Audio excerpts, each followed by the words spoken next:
Swayam Prabha. Digital India. Educated India.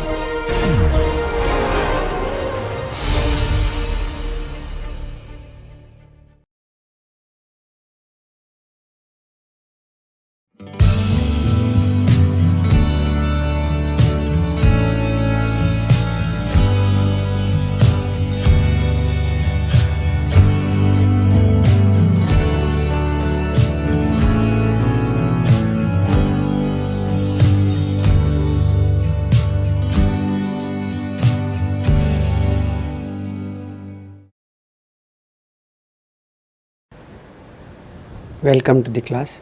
Now topic of discussion is psychrometry and the associated tools like psychrometric charts. So here we are going to talk about mainly humid air or the air which has certain amount of water vapor. How to find out the properties of such a mixture or what are the critical conditions in this mixture. So we are going to see that.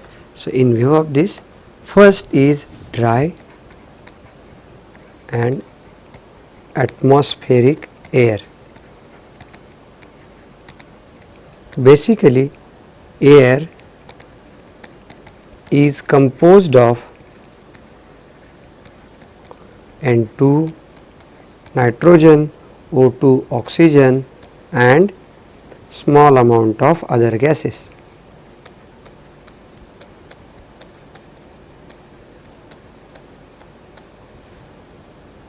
However, we also have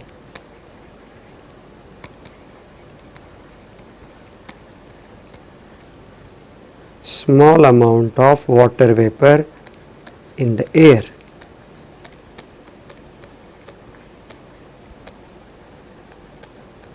Water vapor in the air.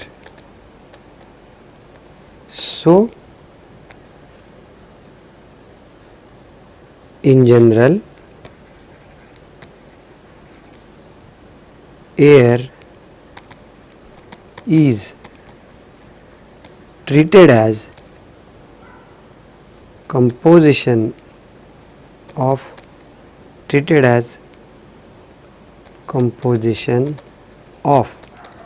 dry air and water vapor. So basically the air is separated from the mixture, water vapor is separated. So air plus water vapor is treated as the air in general. So the air part of it is called as dry air. So air will be mixture of dry air plus water vapor. Now mass of water vapor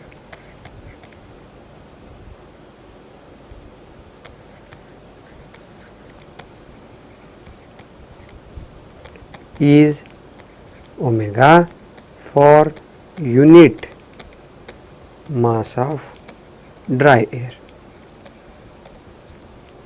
So we are going to see this, and we treat most of the times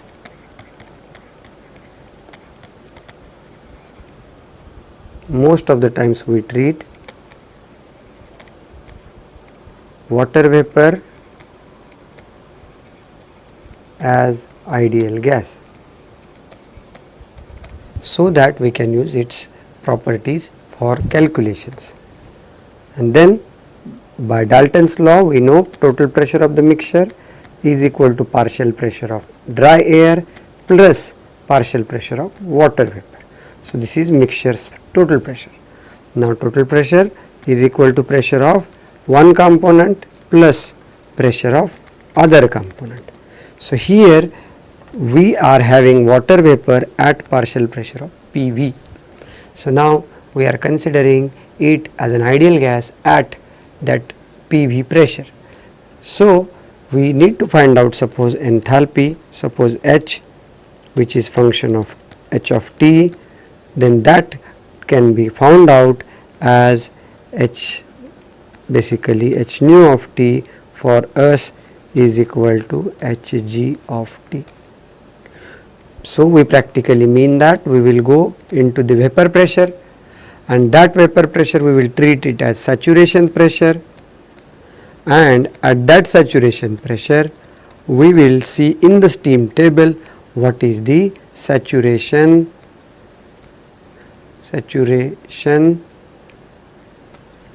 vapor enthalpy.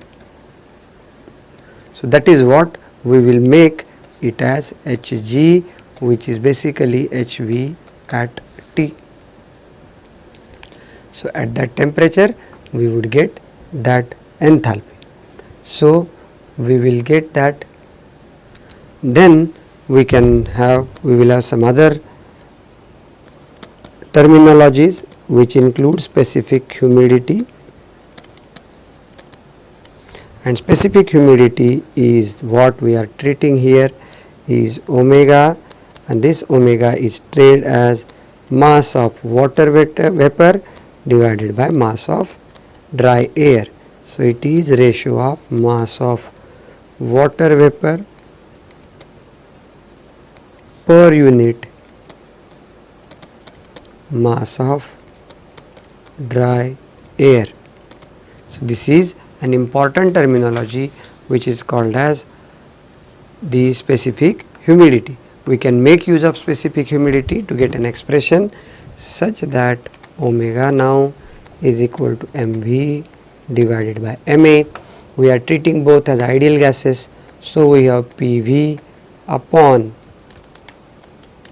pv upon r vapor into T divided by P air into V.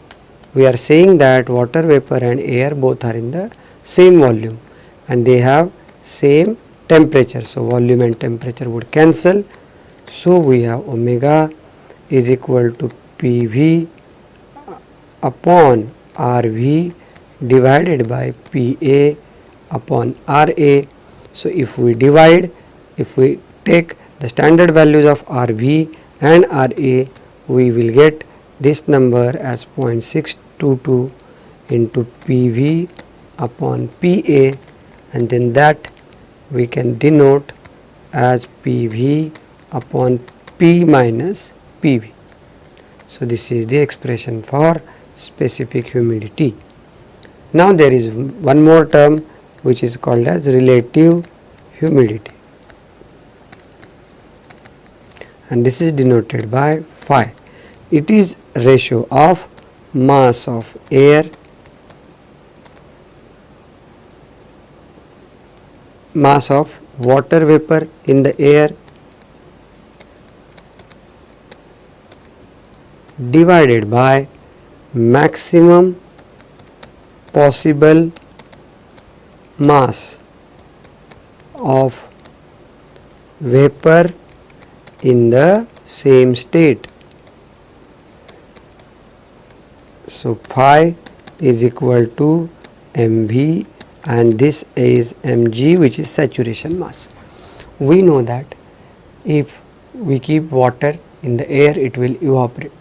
So water would get evaporated and the water vapor will mix with air. So in such case there is a possibility that air cannot accommodate the evaporated water. So the fact is there is a maximum possible mass which air can bear for the vapor. So beyond which air cannot accommodate the vapor. So such maximum mass is called as saturation mass of vapor, and then actual mass which is present for a given state of pressure and temperature. So this ratio is called as the relative humidity. So relative humidity is basically PV upon V divided by RT divided by, so this is mass of vapor. Now there is mass of saturated vapor which is Pg upon V divided by RT. So this is the mass of saturated vapor at in the same volume and in the same temperature. So we have phi is equal to PV by, so here we are both having RV. So this would get cancelled. So we have PV upon PG, that means partial pressure of vapor at a given state divided by saturation pressure of vapor in the same state is the relative humidity. Now we can have expression for omega as 0.622 into PV divided by P minus PV. So we can make use of this expression and write down in terms of PV. So this will become P omega minus PV omega is equal to 0.662 PV. So P into omega is equal to PV divided by omega plus 0.662, and this gives us PV is equal to P into omega divided by omega plus 0.622. So this is, if we know specific humidity and mixture pressure, we can find out relative humidity. So we know that PV upon PG is equal to phi. So it is equal to P omega divided by omega plus 0.622 into PG. So this is the formula for relative humidity in terms of specific humidity. We can also express in a different way. We know omega is equal to 0.622 PV upon P minus PV. We know that phi is equal to PV upon PG. So PV is equal to phi into PG. So omega is equal to 0.622 into phi into PG divided by P minus phi PG. So this is also an expression for omega if we know partial pressure of saturated vapor and also relative humidity. Relative humidity phi can vary from 0 to 1. This has variation between 0 to 1, where 0 is representing completely dry air and then 1 represent the fully saturated vapor or completely humid vapor. So after relative humidity of 1, we cannot accommodate any mass of vapor in the air. Now we know, if we want to find out the enthalpy of the mixture, then we can find out enthalpy of the mixture. Suppose total enthalpy of the mixture H is equal to enthalpy of air plus enthalpy of vapor. So this is equal to mass of air into enthalpy of air plus mass of vapor into enthalpy of vapor. Now if we divide everything by A, so this is enthalpy of mixture per unit mass of dry air. This is equal to HA plus omega into HV. So this is enthalpy of air per unit mass of dry air. So this unit will be kilojoule per kg of dry air. So now we will move towards next concept, which is called as dew point temperature. So we are talking about dew point temperature. Dew point temperature.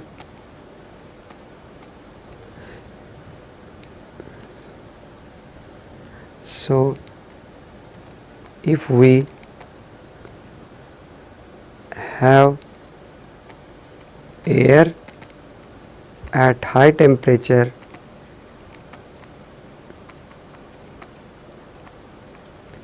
then water evaporates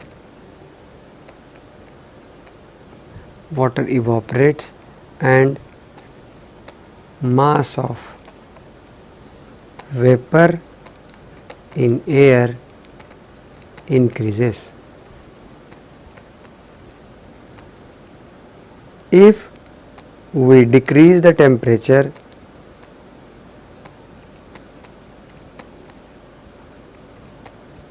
of air,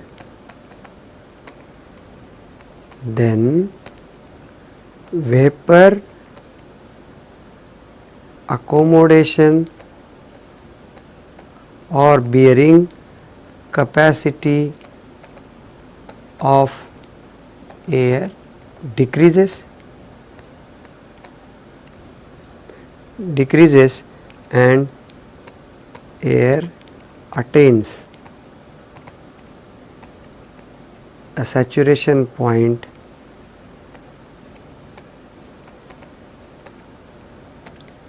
beyond which if we decrease the air temperature, then vapor starts condensing. Since it has air has reached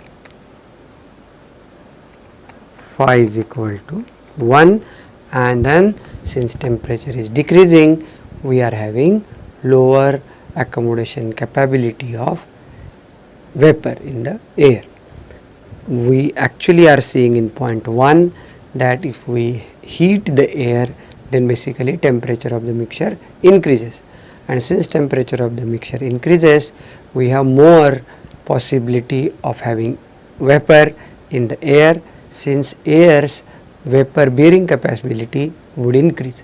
Contrarily, when we are having lower temperature, then due to decrement in temperature, air's vapor bearing capability would decrease, and then if we keep on decreasing the temperature, then it existing vapor in the air would become the saturated amount of mass, and then onwards if we further decrease the temperature, then we will have condensation of water vapor. So the temperature at which water vapor would start condensing upon decrement of temperature of air is called as dew point temperature. So if we put it in a thermodynamic process, then we are saying that we are having water vapor at certain superheated state, okay, and then that is in the mixture of air plus water vapor, which we are calling it as air. So this is the condition. Now if we are reducing the temperature of mixture, obviously vapor temperature would also decrease, since vapor is in thermal equilibrium. So vapor temperature is decreasing, but we are doing it at the same pressure, so it is a constant pressure line. And then we reach a state where we reach the saturation vapor point of that pressure. So that saturation vapor point would give us the saturation temperature, which is called as dew point temperature. Okay, so dew point process is at constant pressure and we are attaining phi is equal to 1, which is leading to condensation. So the now next concept what we are trying to see is adiabatic saturation or wet bulb temperature. Basically phi and omega are very much required in design process.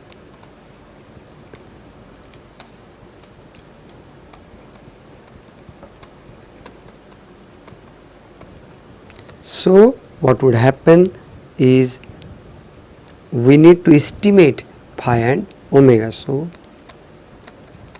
estimates of phi and omega are required. So for that we need to measure few things and then we can estimate phi and omega. So for that we can make use of make use of dew point, and there are also other procedures and other temperatures which are called as the wet bulb temperature, or also denoted as WB. Actual temperature of the air, what would be measured using the thermometer, is called as dry bulb temperature. So there is measurement for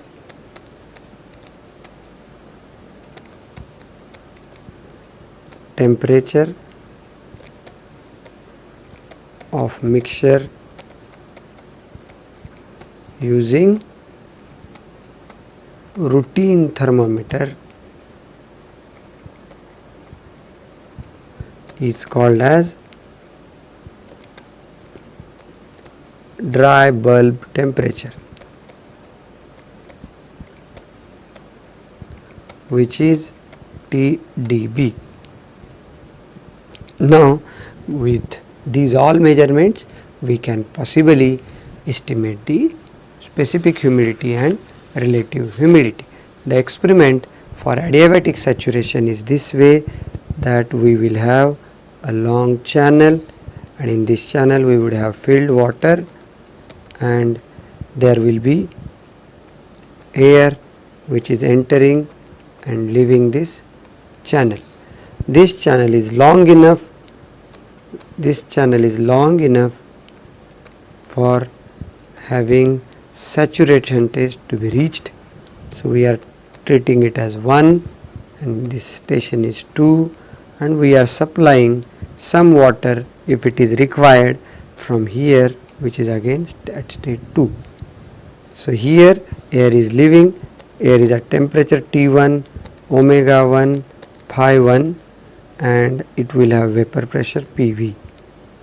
So it will go out with temperature T2, and then it will have specific humidity W omega 2 and relative humidity phi 2, but phi 2 is equal to 1, since this length is large, such that this water is evaporating in the air and it is getting accommodated in the air at every station, and air is having more and more water vapor getting accommodated in it, such that at the exit when air comes, it would have reached phi is equal to 1, which is the saturation state for the vapor. So if we try to write down the mathematical expression, then it becomes m dot A1. So for that container, if we redraw, then this is the container, and then this is the station 1. Air is entering at T1 omega 1 phi 1, air is leaving at T2 omega 2 phi 2 is equal to 1, and then there is water supply of excess water or extra water or required water will be done from here, and then we have mass balance for air m dot A plus m dot A1 is equal to m dot A2. There is no change in mass of air is same, so we are saying that it is equal to m dot A, but there is change in mass of vapor, m dot omega 1 plus m dot F, and this m dot F is the makeup water which we have supplied from the bottom, since there was certain amount of water and that water got evaporated mixed with air, so we are supplying the makeup water from here. This is equal to m dot omega 2. So let us divide this expression by mass of air, such that we will have divide equation by m dot A. So we will have m dot omega 1 divided by m dot A plus m dot F divided by m dot A is equal to m dot omega 2 divided by m dot A. We know this is specific humidity at entrance, This is specific humidity at exit. M dot F into M dot A is equal to omega 2. So M dot F, how much amount of makeup mass of water is required? That is equal to M dot A, mass flow rate of air, into omega 2 minus omega 1. So this much amount of makeup water is required. Now we can as well use the energy balance, and energy balance says that air with enthalpy H1 enters and then it gets mixed with M dot F at HF2. This is the enthalpy of water corresponding to state 2 or temperature T2, and then it leaves with M dot A H2. Okay. So this is the enthalpy of mixture per unit mass of air. This is the specific enthalpy of water at state 2 in the saturation state, and then this is the specific enthalpy of air at state 2, mixture at state 2 per unit mass flow of air. Then this becomes M dot A1, this becomes CPT1 plus omega 1 into Hg1 plus, we know now what is MF, and that MF is equal to M dot A into omega 2 minus omega 1 is equal to M dot A into CPT2 plus omega 2 into Hg2. So we can remove M dot A from all sides, and then we can put the expression in terms of omega 1 as this omega 1 here becomes equal to Cp into T2 minus T1 plus omega 2 into HFG2 divided by Tg1 minus Hg1 minus Hf1. Here Hfg2 is equal to Hg2 minus Hf2. What we are trying to do over here is basically, suppose we take this expression, then it is Cpt1 plus omega Hg1 plus omega 2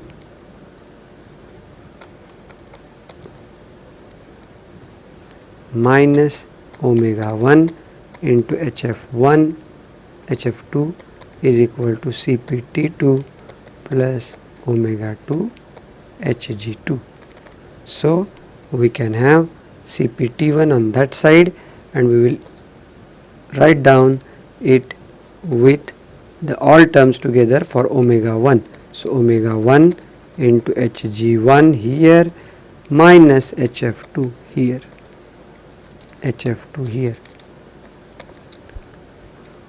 This will be equal to Cp into T2 minus T1. So we have accounted this and this plus omega 2 into Hg2 minus Hf2. So this term is also accounted.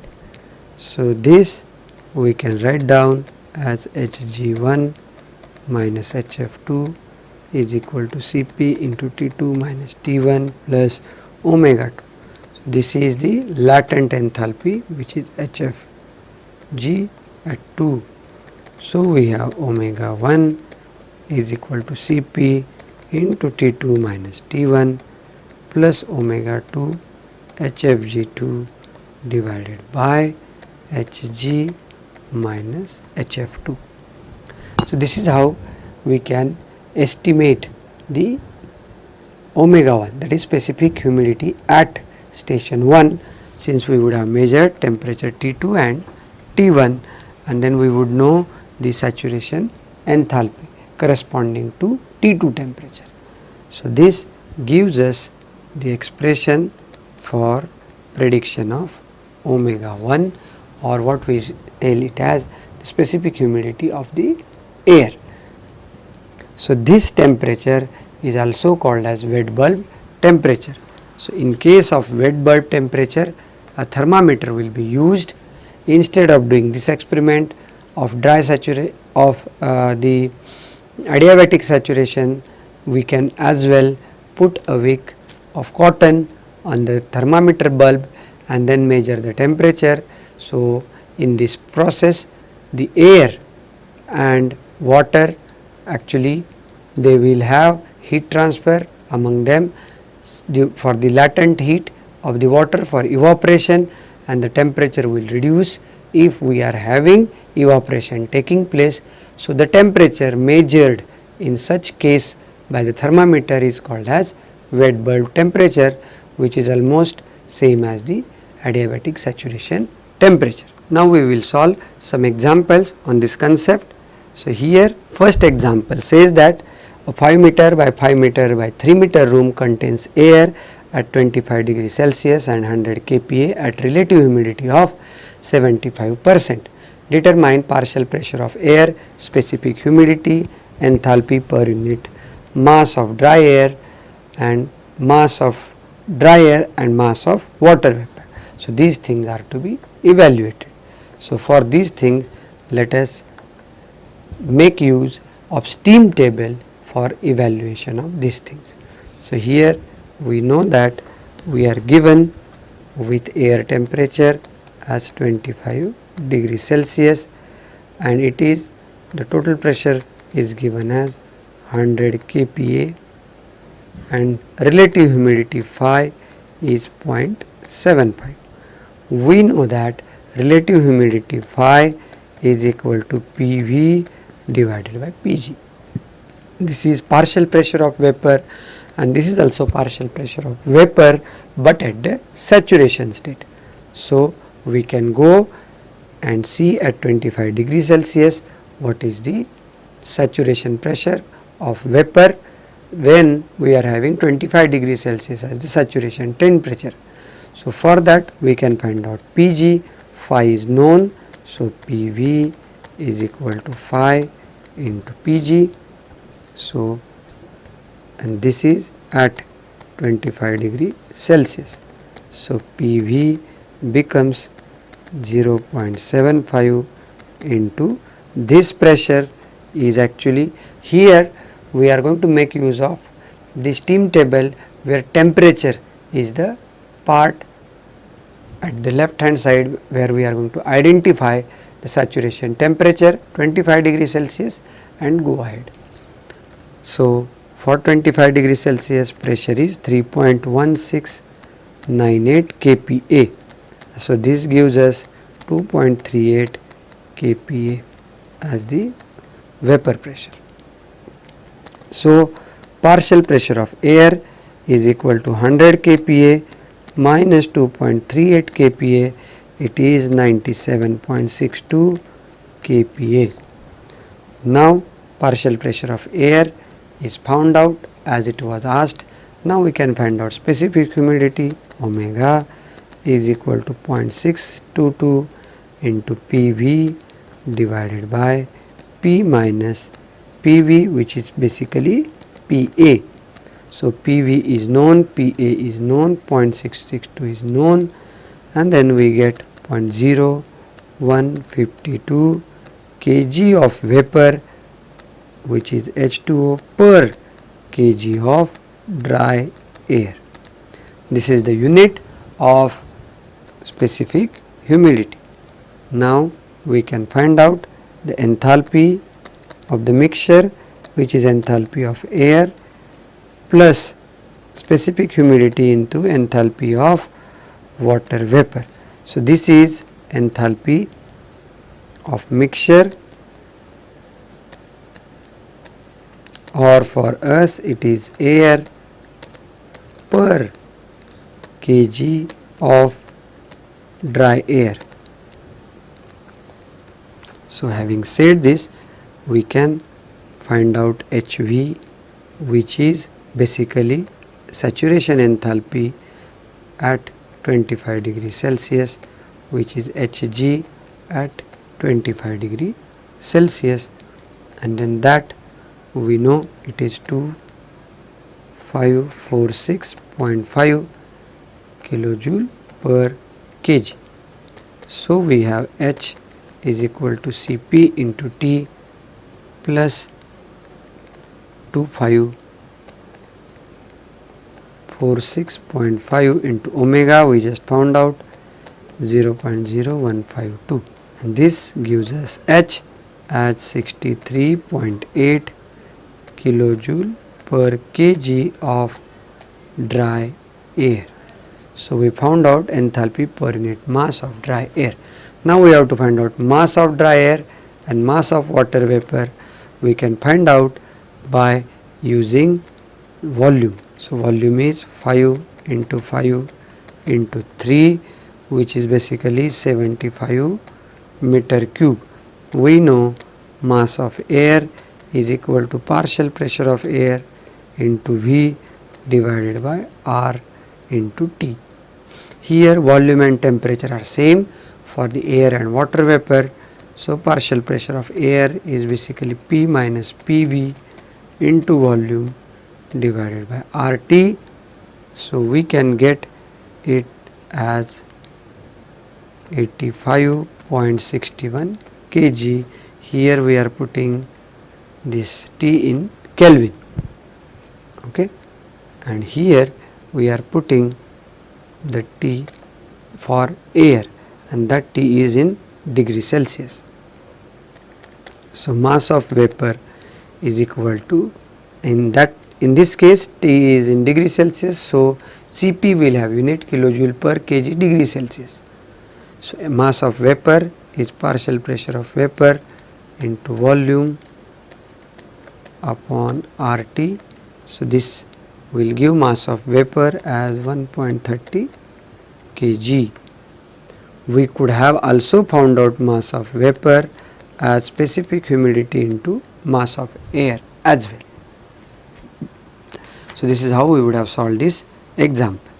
Now we will go in the next example, and this example says that dry and wet bulb temperatures are 25 and 15 degrees Celsius for 1 bar of air.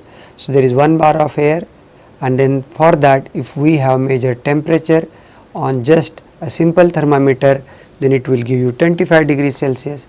But if we put wick of cotton on the thermometer bulb and measure the temperature, then what will happen? Water will evaporate, it will take the latent heat from the existing water and some part from the air, and the temperature will decrease, and that decrement in temperature is measured, so that the temperature measurement shows 15 degree Celsius for 1 bar condition, and we are supposed to find out specific humidity, relative humidity and enthalpy of air. So we are given as dry bulb as 25 degree Celsius, wet bulb as 15 degree Celsius. We can make use of these two temperatures as the temperatures for formula what we have already derived. Omega 1 is Cp into T2 minus T1 plus omega 2 into HFG2 divided by Hg1 Hg2 minus HF2. Here we are knowing that this air would be saturated at 15 degrees Celsius. So for that omega 2 is 0.662 Pg divided by P2 minus Pg2. So under the assumption of saturated air, we can get for 15 degrees Celsius the saturation pressure we can find out, and then that pressure is 1.7057 kilo Pascal, and this is equal to 101.325 kilopascal minus 1.7057. So the saturation leads to the specific humidity of air for 15 degrees Celsius as 0.0 0.01065 kg of water per kg of dry air. Then this omega 2 will be used over here to find out omega 1. So omega 1 is equal to Cp, which is 1.005 for air. So this T2 is the temperature, which is basically Wb, and this T1 is basically dry bulb. Basically these are the temperatures at the inlet and at the outlet of the adiabatic saturation temperature measurement experiment.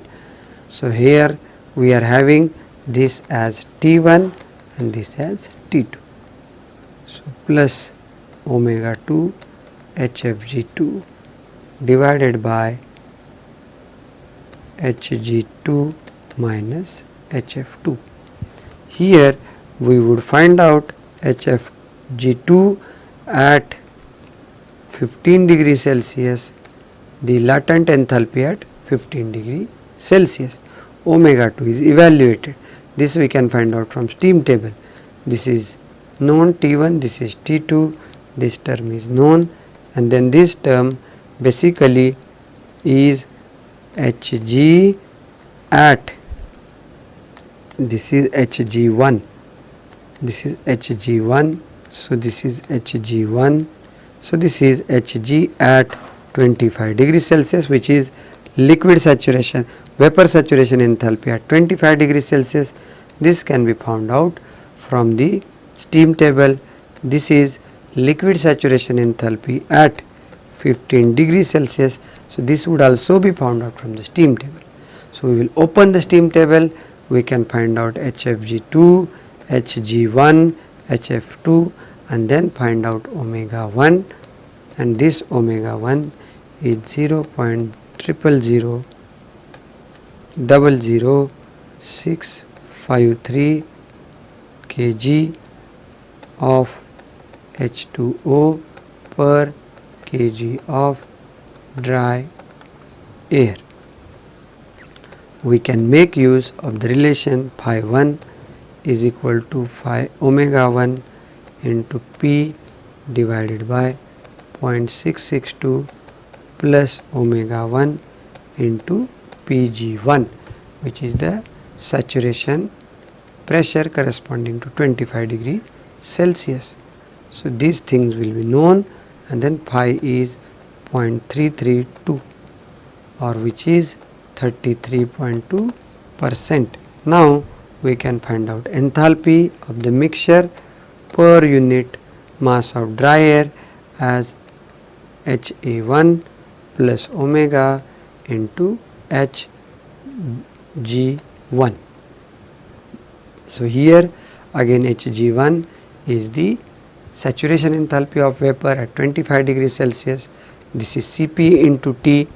So Cp is specific heat is 1.005 kilojoule per kg degree Celsius.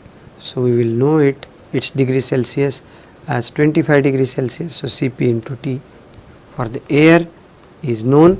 This is omega 1 is known. We have just now evaluated it as 0.00653. Hg can be found out from the steam table at 25 degrees Celsius vapor saturation enthalpy, and this gives us H as 41.8 kilojoule per kg of dry air. Now we have seen that how to analyze the humid air. Now we are going to see some more tools to estimate some more properties, and then we will go ahead with the understanding of condensers and cooling towers. Thank you.